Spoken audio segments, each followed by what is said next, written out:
Tonight we're going to be exploring the question, how do you replace a Gerber saw blade?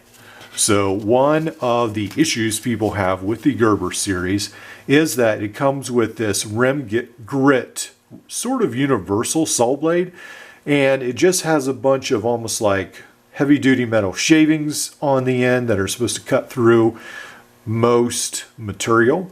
And a lot of people are not a huge fan of that.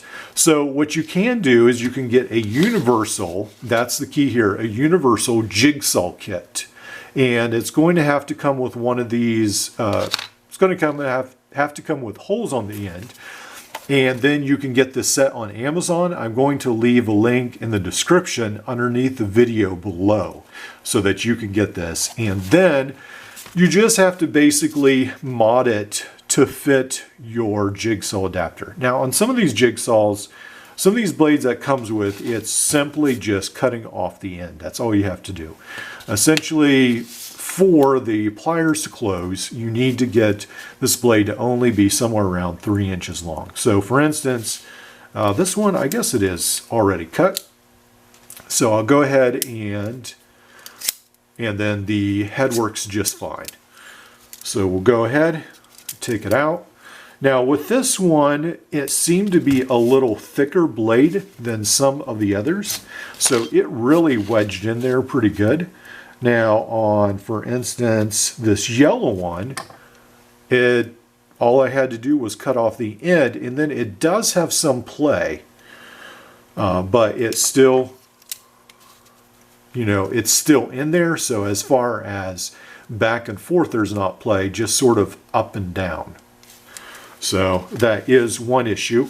Now again, this one fit in there very tightly. There doesn't seem to be much play with that. And then this is another one that I adapted. I simply took off the end of this one. Let's go ahead and fit that in. There's a little bit of play on this again, but then it fits snugly like that. So anyway, that's a way that you can do it. And I think some of these longer blades are actually maybe going to work better. So all these blades you can cut down. These wood saw blades, these metal blades, and then sometimes you have to take the paint off them. But if you are having an issue with the blade not fitting in the exchanger exactly as you want, then that's sort of a good thing, because then you can just use your angle grinder to grind off just the desired depth of paint that you need so that it fits snugly in there. Now, it used to be that Stanley, well, Black & Decker is the jigsaw I have. I have a couple older jigsaws and they fit very well in there. Again, I just have to cut off the ends. So you might be able to find some older ones on eBay or on Amazon. But I did find some Milwaukee ones, but I wanted a whole set. So I went ahead and bought this.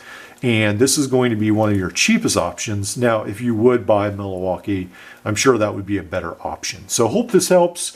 Again, usually all you have to do is cut the end off, but on some of these that are heavily painted, for instance, on like this blue one, then I did have to just essentially grind the paint off, and then it fit right in there. All right, I will see you in the next video.